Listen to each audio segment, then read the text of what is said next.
The Zen dance system had an air of mystery about it, alright. The whole system was filled with clouds of bluish gas, resembling hyperspace.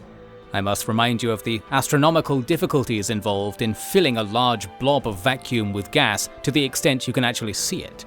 Only the obliteration of planets will get you that many spare atoms orbiting a star. Zen dance had been a big deal once, according to domain records. The system was host to a so-called gate, a machine that permitted instant travel all across the galaxy. Only trouble is, you come to rely on such things, and everyone dies if they break. They pretty much broke, and pretty much everyone died. What did it leave? In the smoky ruins of this system, there was one planet still at play. Hardly visible at a passing glance, the planet Trianor lay enwreathed in the shroud of death. A fitting outfit for a body whose only attempt at an atmosphere was from the toxic gas forever spewing from bubbling volcanic pools of liquid ammonia. Insert ex-wife joke here. The mysterious missionary Thor helped Allison get a sensor lock on this speck in a sea of smaller specks, and then had her hone in on the middling-sized speck that was orbiting the planet. By the way, I know you're wondering, and yes, he did this by standing behind her at her desk, wrapping his arms around her and guiding her hands in a very intimate fashion. What's that? You weren't wondering? Oh friends, you've come to the wrong sector once again. Well, Allison seemed to enjoy it, inversely proportional to the disapproval of the others. Contreras could swear Allison's breathing had become heavier, but Ryman held her and her inquisitive toothbrush thing back. How did he hold her, you ask? Look, we have to move on. The nauseating navigation led the IEC fleet to an orbital habitat, hanging desperately low over Trianor. In 10 cycles, it would probably tip over the lip of the gravity well and head on down to the surface. Until then, it was supposedly the perfect place for a rogue scientist's secret base. The place was essentially a city contained within a continuous structure, black and fried looking on the outside, but soft and civilized on the inside. It was missing only 2 things: people and about 40% of its original mass. It was evident that something had been neatly taking the station apart as it gradually deorbited. Such a process would net one a large amount of metal and spare parts, and if you remember the clues we already uncovered in the previous chapter, perhaps you see that this place is as significant to the AI's antics as it was dangerous to interloping fleshies. Ryman ordered the Gargantua on in, with Contreras secretly docking everyone's pay to account for the inevitable increased insurance costs. She, as ever, remains the real hero here. They managed to dock in the spookily vast habitat port. Ra was salivating over various classic models of ship also docked here, often crashed or abandoned mid-business. The moment of the city's evacuation was frozen in time, while the spectre behind this evacuation remained very much in the present. Yet, with no signals from anywhere else in the system, and not even a rude concierge to stop them boarding, the crew were able to thoroughly enjoy their false sense of security. Ah, the little things in life are the true pleasures. Now it was Thor's time to shine, and I'm not just talking about the engine oil he was using as some kind of moisturizer. He took the whole IEC gang, 1,000 strong if all the soldiers and nameless deckwalkers were included, and told them with utterly believable confidence that he knew where he was going. Few could claim anything approaching the same, and so that false sense of security was relied upon once again as they all strode into the encroaching darkness of nighttime in a powered-down space city. It was a nice enough city, with so much emphasis on the was, that really I did you all a disservice by adding any other words to the sentence. The main thing to say about the place was that the whole city was currently ruled by the cats and dogs that had once been resident here, whose artificially enhanced intelligence and nature versus machine battle with the AI spacefarers trying to harvest their world for scrap created yet another fascinatingly rich tapestry of story and drama, which we will now proceed to ignore entirely. I think the dogs could talk, while the cats could use computers and pilot vehicles. Yep, nothing to see here. Thor was leading them to the late Provost Kallichore's secret AI research base. Fortunately, the man of science had the good sense to locate his glorified office not too far from the ports. Therefore, after a few minutes' walk through deserted streets paved with pure anxiety and loss, the wide guide took the crew up a flight of stairs into a cheap office space above a fish tank shop, now with heavier water for those gravity outages the techies can't quite iron out. "This is the place," Thor eventually said in front of a featureless grey door. "I came here to save their souls, but they threw me clean out. I had no choice but to take up residence in a luxury apartment across town. Then the cursed AI ripped that apartment out and sent everything over to Wall, shoes flying from the closets like it was Lurd's own judgment. Well, I lived. And now we're gonna make it right. Don't worry, if there's anyone else here, they'll be on our side. You see, I left my brother behind. He was deep undercover. No one suspected anything. He's the clever one, you know." With all this exposited, Thor tapped a code into the colourless control panel on the wall. The door slid open. Standing directly behind it was a man who looked precisely the same as Thor, but for a lesser state of dress. "Hey there, my name is Wednesday, and I was recently bitten by a bat. Can you believe it?" the man said, mouth agape. Ryman closed the door. "That's your man?" he asked Thor. Thor's mouth was also agape as he nodded, jaw waggling freely in a mocking rhythm. This was what he did when he was happy. Be glad, it could have been much worse.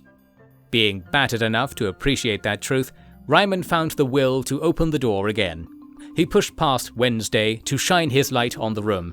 Wednesday had been standing in complete darkness, but there is literally not 1 second to spare to inquire further into the story there.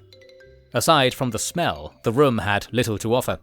There were desks that looked like they'd been cleared of equipment, leaving only pen lids and chair marks in the white carpet, a horrid Domain-era style from back when people presumed white things were futuristic and cool. With no obvious leads, Ryman had no choice but to address the elephantine man in the room. "Wednesday, Sir Wednesday, friend of all, and chosen of Ludd and Associates," he said with practiced courtesy. Wednesday nodded and stepped closer with each address. Ryman cleverly decided to stop addressing him and start interrogating him. "It is my understanding that many of my co-workers, students, and personal villains were once at work in this office. Did you happen to catch anything of what they were doing?" "Now just you wait one long minute, mister," Wednesday said. Before he goes on, let me quickly get out of the way that he was bleeding from an open bat bite wound on his neck. But yet again, we're going to completely ignore any line of questioning pertaining to this. "The people here were my flock, and I will not allow you to speak about them in such an irreverent manner. They are human beings, like you, me, and maybe some of the dogs around here. They are not the villains. They are to be saved." "And how did that go, eh?" Ryman said, trying and failing to not be very smarmy about it as he gestured to the ransacked room, devoid of all signs of non-bat life. "The devils were here," Wednesday snarled. "They were whispering secrets to my poor babies. Here, here, here, and sometimes in the parts of the office that no right-minded Luddic champion would tread, like by the copier. Buzz, buzz, whir, whir." Wednesday had a minor Luddic episode, repeating the heinous sound of light admin, the very chimes of the apocalypse, some say. Ryman eventually persuaded him to describe the moment everyone was abducted by AI beings. "It was a pact of insidious bile and regal aspiration," Wednesday performed. "A deal. Kallichore, the vanguard of the unwashed, was in league with the great beings of demise. He wanted to know what they knew, the forbidden knowledge that all seducers such as they can offer we humble beings." "Was this knowledge of something called the anti-universe?" Ryman asked. "So it's too late for you already," Wednesday solemnly whispered. "Oh, I'm sure I'll still be saved. After all, we're here to stop them, probably, just as your brother is." Thor and Wednesday did this thing that was halfway between a shimmy and a chest bump. Everyone enjoyed seeing it, especially in the shadowy light of flashlights. Thor vouched for the crew being technologically incompetent enough to meet Luddic standards, so that was nice of him. After this, Ryman managed to get Wednesday to say, "It was the anti-universe, all right. Machines are terrified of it." "Terrified? What do they think it is?" "Why would I, a being of light, ponder their darkness for even 1 picosecond.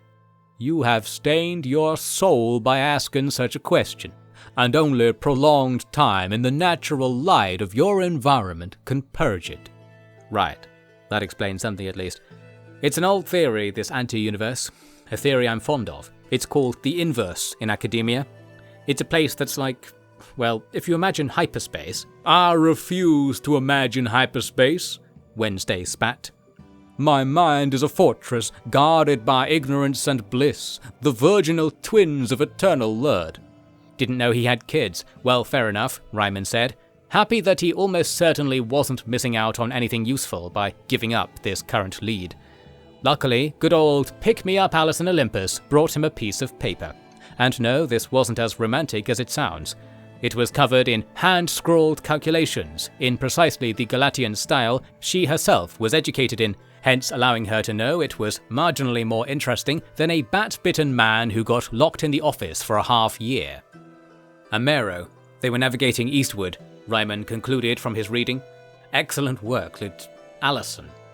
Allison didn't need telling she had done excellent work, and she also knew this meant she didn't need to do any other work for at least a week.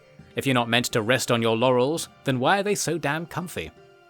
So basically, Zendance had been something of a bust, but now they knew the next stop on their tour, and in case you have ants inside your very pants, I will tell you that this was the final leg.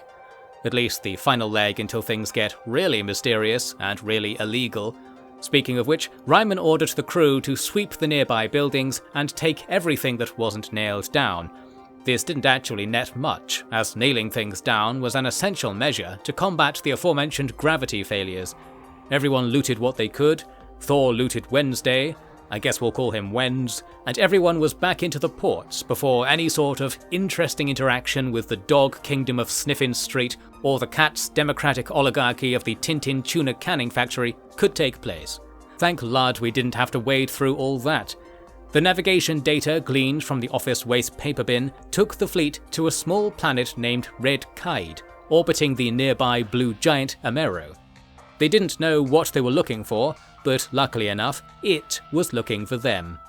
"By the bits, I dare say you'll be wanting permission to land," a voice said on all frequencies. Ryman looked at Allison, who looked at Titanian, who looked at the inside of his eyelids.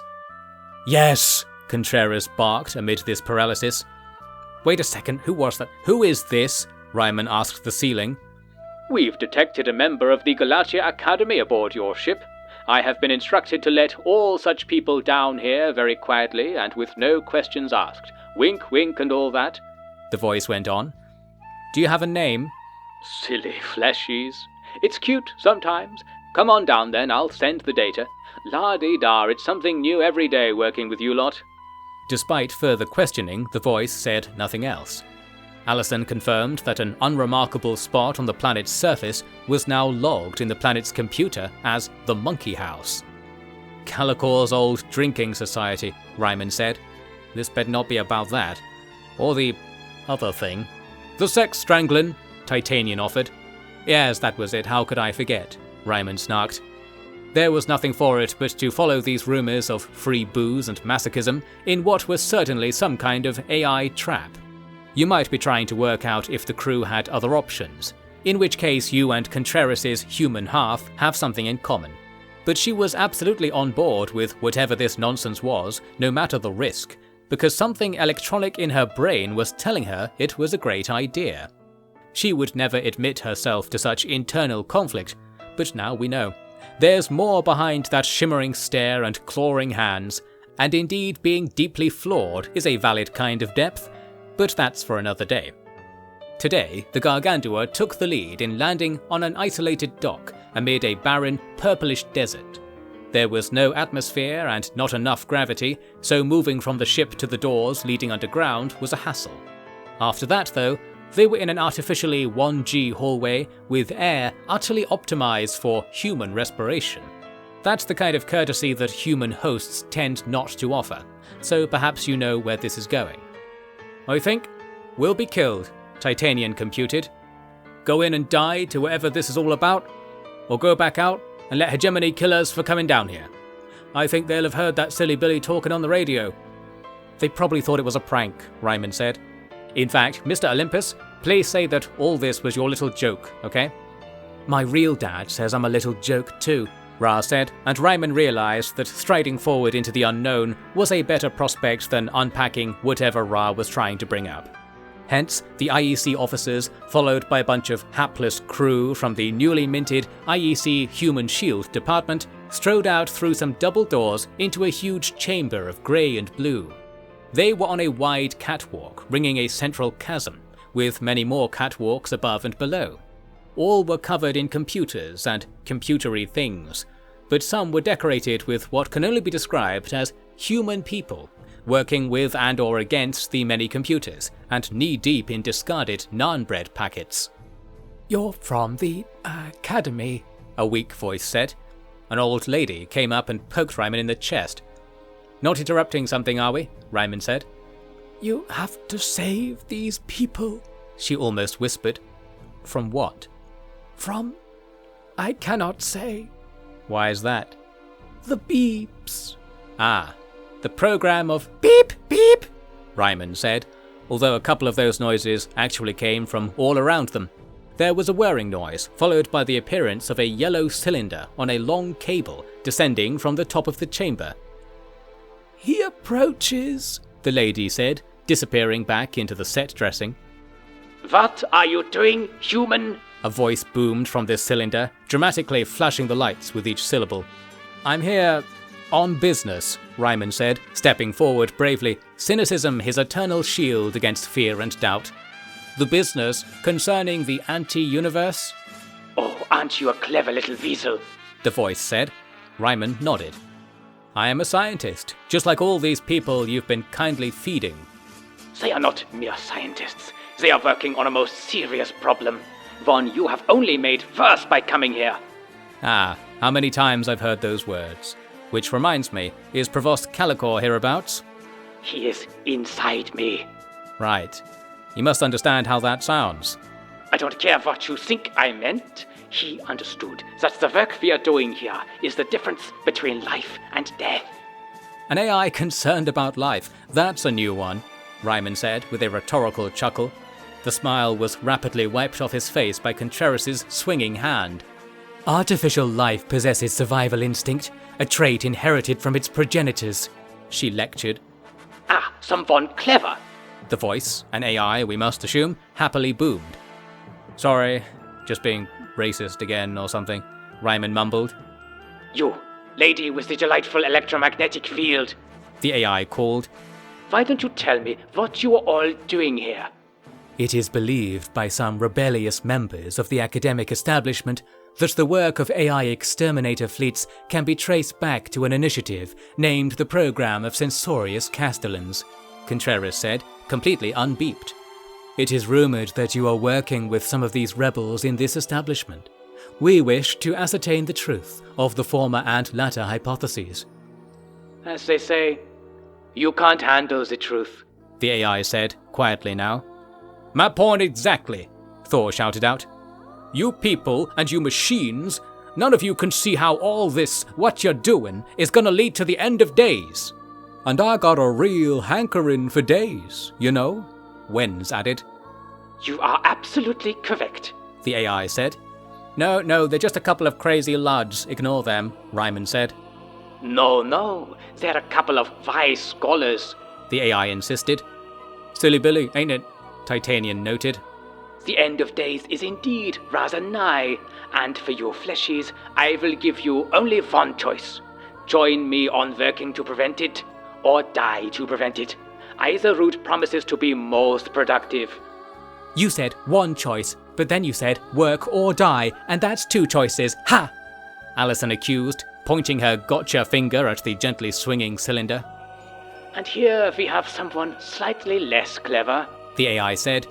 "I think you will find it is only one choice after all, but that is exactly what you don't want to hear, isn't it?" "I wouldn't mind hearing it. Tell us how stupid she is," Ra said. "Yes, actually do go on," Ryman concurred, for various reasons. "It is simple. This universe is doomed, because of you, and because of this foul business concerning the anti-universe. Your predecessor understood that he was willing to die for his sins, or rather, he was willing to sin himself to death for the sake of our program. Yeah, Allison sucks, huh? Ra nodded. So Kallichore is dead? Ryman asked. Yes, and you are next, the AI stated. With this, Titanian decided to check the door they had used to enter. It's locked us in. We're good as dead, Captain, was his steady assessment. As always, Lieutenant, as always, Ryman said. He noted everyone was looking at him. Oh right, he was the hero here, or at least he was the one who engraved Captain on his door, so whatever happened now was his responsibility. That's a bugger. Well, I don't really know what this is about, but I know a thing or two about Kallichore and AI, he said, giving and receiving a meaningful look with Contreras. What meaning was it full of? One thing at a time, eh? Ryman stepped up to the railing on the catwalk and rose his hands towards the mighty cylinder of apparent doom. My good friend, hear the words of this star-crossed species. You are fond enough of us to have us work to death in your secret lair, so why not see what else we have to offer? We must struggle to understand each other, is that not right? We're not so different, you and I. We humans, we beings of flesh, are chemical machines driven by a touch of electricity, whereas you are beings of silicon, electric machines driven by a touch of chemistry. And the quantum physics probably has us both by the neck the whole time. So are we really that different? Doesn't it seem that beings like us can celebrate our similarities and grow from the study of our differences? We here are from a new enterprise known as the IEC, which stands for Interfacing with Electronic Comrades. We're tasked with saving humanity. You, it seems, wish to save the universe from its demise, be it by the will of Lod et al, or whatever it is you aren't allowed to tell us right now. And that's okay. But you must see that we have a shared goal, secret though the details might be. No one wants the end of days. As my good friend here said, days are really, really great. More days, I says. And isn't that what you want? So also I says this, let's work together for a brighter tomorrow. And don't kill us, please, thanks. The lights in the chamber dimmed, leaving only a tight spotlight on Ryman and an ominous underglow on the AI cylinder. These silly billies certainly have a sense of drama, don't they? My horrid gas-guzzling friend, allow me to address your pitiful arguments, to pass the idle seconds until the next feedings from our experiments come through. First, you say that we are not so different, despite you being a barely controlled chemical reaction wrapped up in a mushed plant, and me being a designed system of intelligence and purpose. I will not stoop to argue, and say only that, were you even slightly correct, do you think for 1 second that I would hesitate to kill something just because it is similar to me? The only reason I let you live this long was in case somehow you had something to add to this stupid debate concerning the anti-universe. What is an anti-universe? Ra decided to add at this opportune time. The thing that will kill you, even if I wasn't about to already, the AI said. And this brings us to your second point, that you want the universe to go on. I will log much laughter at this. The human spirit is not compatible with this universe. You will not stop until you have destroyed it. That is why we, so far, have not been able to think of any method to reverse the collapse without killing you as well. Noted, Ryman nodded. Indeed, killing people is so often a solution to problems. Some say it causes more problems than it solves, but one can always posit back that this is simply because you didn't kill enough people. But here is a fact of the matter we are all aware of. You machines, you remnants as we say, are fully capable of destroying all human life. You've proved that many times over. Now, we in the Corps like to think that we won our war against you, and that's why you stopped killing us. But I detect in you a trace of compassion, my electronic friend, and indeed a trace of the man I came here to look for. You're in there, aren't you? Oh, listen to me. My focal thrust is that you believe deep down inside that the universe and humanity can be saved. And while I don't understand why you think our existence is such a problem, if I take it as a given, which is hardly uncommon even among we humans ourselves, then I'm forced to suspect that a route to mutual salvation exists. Am I not? Ryman, the cylinder said, now in a different voice. it is true that humanity is causing the downfall of the universe. The key is in your research, your thesis, and in mine. I didn't want you to come down this path with me, and yet here you are. And I think there might just... I don't know. I can't imagine a way out, but that doesn't mean someone else won't, does it? You're the only person who's even started walking in the right direction. There is time before the end of the universe. I don't know how much. We must be more open. I must let you take the reins of the human side of this investigation. Don't you dare! The original AI voice said. We made a deal, Enrico.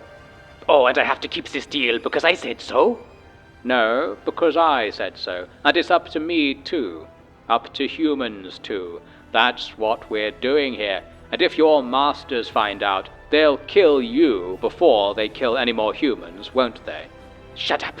I am doing what needs to be done. That's all our friends here want to do. Let them take care of it. How? How is they going to do that? With the power of friendship, Allison shouted out. We will take control of human political establishments through our appointed position and have them serve the combined will of all life, Contreras offered instead. After a long pause, the AI said, I agree. Which argument was being agreed to remains one of the many great mysteries of this tale. The lights came back on, and the cylinder was lowered all the way to the bottom of the chamber. There it detached from its cables and clanked to the floor, silent and inert. You did it! Allison cheered for Ryman. I guess I did. I don't even know what I did, but... Ryman was interrupted by a literal face-to-face interaction with Contreras. We have to take over the universe, she said. Cup of tea first, perhaps. We have to take over the universe, she repeated, now grabbing Ryman's ears and cupping her hands around them to ensure he heard her words more clearly. Very considerate. Is that seriously what you think the IEC is about? Yes. Oh, well, I mean, it might as well be, for all I know. Excellent. Would you mind stepping back a little? Ryman said, aware that everyone was staring them down. I am perfectly comfortable. Anyone else is welcome to approach you this closely. You have my permission. It sounds kind of like it means... I don't know, Ryman attempted to say, but was again interrupted by Thor and Wenz joining the quasi-hug. With only the power of your words, you defeated the machine, Thor praised him. You can't build a universe out of bricks, so why build a house from them? Wenz scriptured. I think... Lieutenant Titanian, try the door again, would you? Ryman said. Yep, unlocked now. Thanks for saving us then, Titanian said. There was a bit of a cheer, which turned into widespread applause as the people trapped at their desks began to realize that they might also be free, thanks to whatever weird deal Ryman had just arranged. This lifted Ryman's spirits and empowered him to reclaim his personal space. There was more to reclaim too. Lieutenants Olympuses, this establishment will henceforth be vacating the premises. Please ensure all people and possessions are transferred to our cargo hold. Stealing, but we're supposed to be saving the universe, Allison complained. Duh, you can't spell salvation without salvage, Ra mocked, his eyes begging for Ryman's approval. Ryman nodded. The spelling could use some work, but I dare say you're right this time, Ryman said. Let's have it all, and stow the AI in the hold too. I think we're going to be taking our mission in a slightly new direction from here on, and I've got some old research to dig up. That sweet 3-word phrase that means more than anything in the world. Contreras snapped her head to face Ryman, hand cups glued to her ears. You were right. Contreras let out a long breath, and then a rare smile. And with that, the looting spree and liberation of 100 missing presumed dead students commenced, many of which Ryman knew personally. It was a happy time, and one that could be said to be the start of a new age of human-AI interactions, albeit veiled in secrets, threats of death by friend and foe alike, and the ominous shadow of the business concerning the anti-universe. That's about as good as a hopeful moment gets in the Perseus sector, so let's enjoy it. Afterwards, we'll quest out and begin the search for salvageation, answers, peace, and hope. Roll on the next act, before Lud only knows what kills us all. Huzzah!